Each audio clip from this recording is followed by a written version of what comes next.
Hello hi नमस्कार, आप सुन रहे हैं जागरण पॉडकास्ट का खबरनामा। मेरा नाम है शताक्षी सिंह। आज तारीख है 5 फरवरी की और दिन है सोमवार का। चलिए आपको बताते हैं आज दिन भर की तमाम बड़ी खबरें। बुलेटिन की शुरुआत करेंगे हेडलाइंस के साथ। लोकसभा में पीएम मोदी ने दिया भाषण, बोले विपक्ष कई दशक तक वहीं बैठा रहेगा। झारखंड में चंपई सोरेन ने पास किया फ्लोर टेस्ट, पक्ष में 47, विरोध में 29 विधायक। उद्धव की याचिका पर सुनवाई को तैयार हुआ सुप्रीम कोर्ट। महाराष्ट्र के स्पीकर ने शिंदे गुट को बताया असली शिवसेना। दिल्ली राउज एवेन्यू कोर्ट से मिली परमिशन, बीमार पत्नी से हफ्ते में एक बार मिल सकेंगे मनीष सिसोदिया। H1B वीजा धारकों के बच्चों को मिलेगा काम का अधिकार, ग्रीन कार्ड वालों को होगा जबरदस्त फायदा। अर्श से फर्श पर आ गए इमरान खान और कुरैशी, अब जेल में करनी होगी मजदूरी। सरकार के एक फैसले के बाद बढ़ जाएगी केंद्रीय कर्मचारी की सैलरी, 8वां वेतन आयोग को लेकर हो सकता है ऐलान। अर्जुन रामपाल और विद्युत जामवाल की दुश्मनी से मचेगी तबाही, क्रैक के धांसू पोस्टर ने तेज की धड़कनें। भारत से मिली करारी हार के बाद भी नहीं टूटा इंग्लैंड का गुरूर, कप्तान बेन स्टोक्स ने इस कमजोरी पर उठाया सवाल। अब खबरें विस्तार से जान लीजिए। प्रधानमंत्री नरेंद्र मोदी लोकसभा में राष्ट्रपति द्रौपदी मुर्मू के अभिभाषण पर धन्यवाद भाषण दे चुके हैं। प्रधानमंत्री ने कहा कि 75वां गणतंत्र दिवस, संसद का नया भवन, सेंगोल की अगुवाई, ये सारा दृश्य अपने आप में बहुत ही प्रभावी था।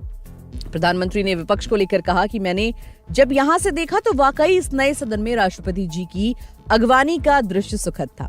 60 से ज्यादा सदस्य ने राष्ट्रपति के अभिभाषण पर विचार व्यक्त किए। मैं सभी का आभार व्यक्त करता हूं। विशेष रूप से विपक्ष ने जो संकल्प लिया है उसकी सराहना करता हूं।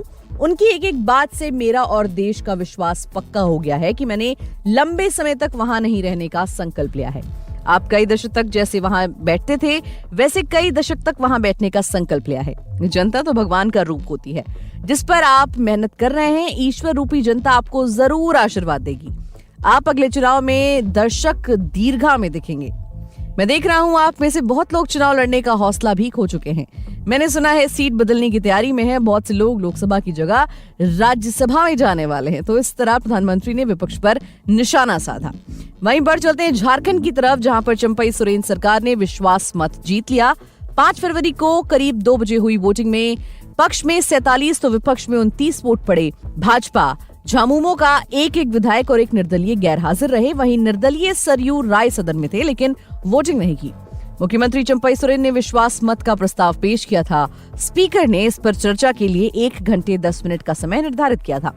इस दौरान मुख्यमंत्री चंपई सोरेन, पूर्व सीएम हेमंत सोरेन, नेता प्रतिपक्ष उमर बावरी, कांग्रेस नेता आलमगीर आलम और आजसू के सुदेश महतो ने बात रखी। 30 मिनट के भाषण में हेमंत सोरेन ने केंद्र सरकार और भाजपा को तीखे लहजे में जवाब दिया। कहा कि देश में पहली बार किसी मुख्यमंत्री को गिरफ्तार किया गया। लगता है कि इसमें राजभवन शामिल है। वो भी एक पेपर दिखा दें कि मैंने 8.5 एकड़ जमीन हड़पी है तो राजनीति से संन्यास क्या, मैं झारखंड छोड़कर चला जाऊंगा। वैसे हेमंत सोरेन का ये दावा बहुत बड़ा है। आने वाला वक्त बताएगा कि उनका राजनीतिक करियर फिलहाल कहां जाता है। चलिए हम बढ़ते हैं आगे और आपको ले चलते हैं महाराष्ट्र, जहां के पूर्व मुख्यमंत्री और शिवसेना सुप्रीमो उद्धव ठाकरे की याचिका पर सुनवाई के लिए सुप्रीम कोर्ट तैयार हो गया है। उद्धव ने महाराष्ट्र के स्पीकर राहुल नार्वेकर के उस फैसले को चैलेंज किया है जिसमें उन्होंने शिंदे गुट को असली शिवसेना बताया है। ठाकरे गुट की ओर से पेश सीनियर एडवोकेट कपिल सिब्बल ने chief justice DY Chandrachud, justice JB Pardiwala और जस्टिस मनोज मिश्रा की बेंच से कहा कि मामला सोमवार को लिस्ट होना था लेकिन नहीं किया गया। इस पर बेंच ने कहा कि हम इसे देखेंगे।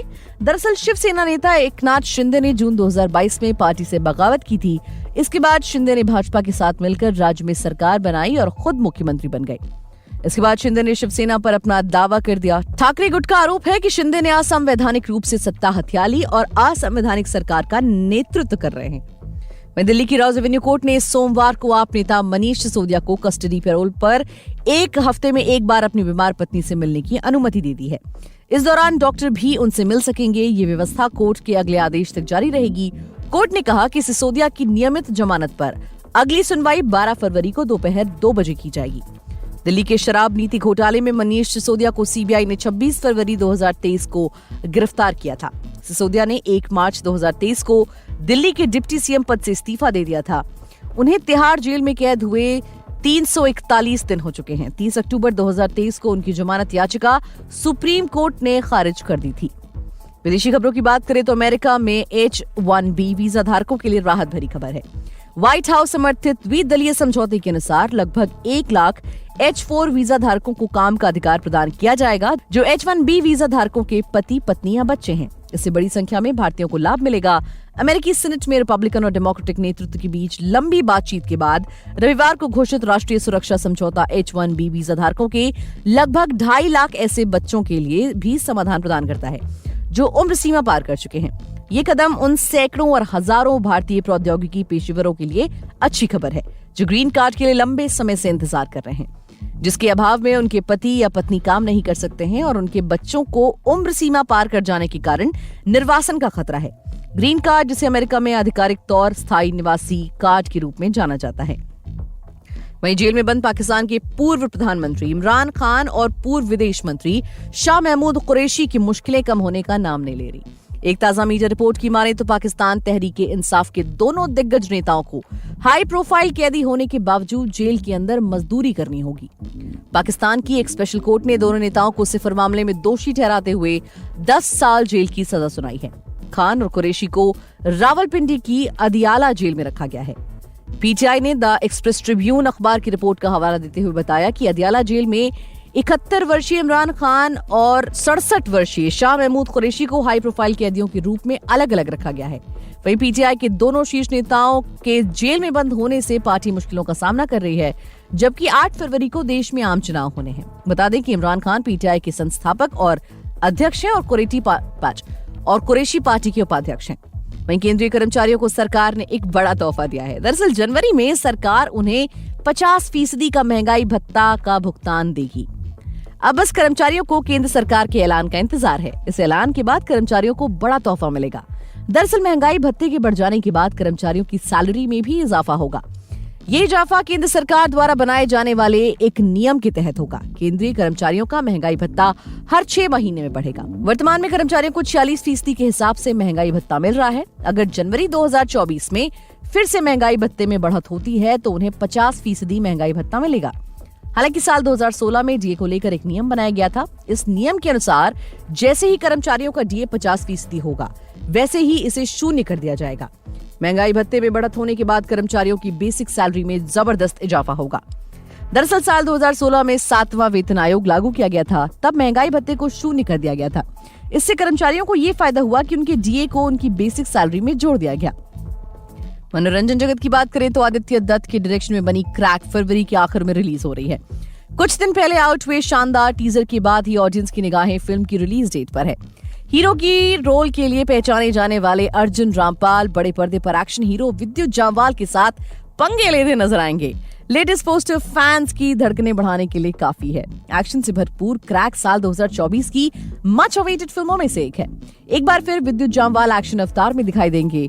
उनके साथ कड़ा मुकाबला करने अर्जुन रामपाल आ रहे हैं। पिछले साल 19 दिसंबर को फिल्म का टीजर रिलीज किया गया था। एक सीन में दोनों के बीच खतरनाक लड़ाई की झलक दिखाई गई थी। विद्युत के साथ अर्जुन का भी फाइट सीन देखने लायक था। टीजर रिलीज के 1.5 महीने बाद एक बार फिर मेकर्स ने ऑडियंस को एक नए पोस्टर के साथ एंगेज किया है। विद्युत जामवाल ने इंस्टाग्राम अकाउंट पर क्रैक का नया पोस्टर जारी किया। पोस्टर में इंटेंस अवतार में विद्युत और अर्जुन चीखते हुए दिखाई दे रहे हैं। दोनों के बाजू पर बम टाइमर भी लगा हुआ है। वहीं खेल जगत की बात करें तो भारतीय टीम को विशाखापट्टनम में खेले गए दूसरे टेस्ट मैच में इंग्लैंड के खिलाफ 106 रन से जीत मिली। इस जीत के बाद टीम इंडिया ने 5 मैचों की टेस्ट सीरीज में 1-1 की बराबरी कर ली। दूसरे टेस्ट मैच में भारत ने इंग्लैंड को 309 रनों का टारगेट दिया था, जिसका पीछा करते हुए इंग्लिश टीम खेल के चौथे दिन 292 रनों पर सिमट गई। इस मैच में मिली हार के बाद इंग्लैंड टीम के कप्तान बेन स्टोक्स ने टेक्नोलॉजी को लेकर एक ऐसा बयान दिया जो तेजी से अब सोशल मीडिया पर वायरल हो रहा है। इंग्लैंड टीम के कप्तान बेन स्टोक्स ने भारत के हाथों मिली करारी हार के बाद टेक्नोलॉजी को हार का जिम्मेदार माना। बता देंगे इंग्लैंड की दूसरी पारी के दौरान जैक क्रॉली को एलबीडब्ल्यू आउट की अपील पर मैदानी अंपायर ने उन्हें नॉट आउट दिया था। इसके बाद भारतीय टीम ने डीआरएस से रिव्यू किया और स्क्रीन पर देखा गया कि गेंद लेग स्टंप को लग रही है। कोहली को कुलदीप यादव की गेंद पर आउट होकर बाहर जाना पड़ा, लेकिन मैच में हार के बाद बेन स्टोक्स ने इस फैसले को लेकर गलत बताते हुए तकनीक को दोषी ठहरा दिया।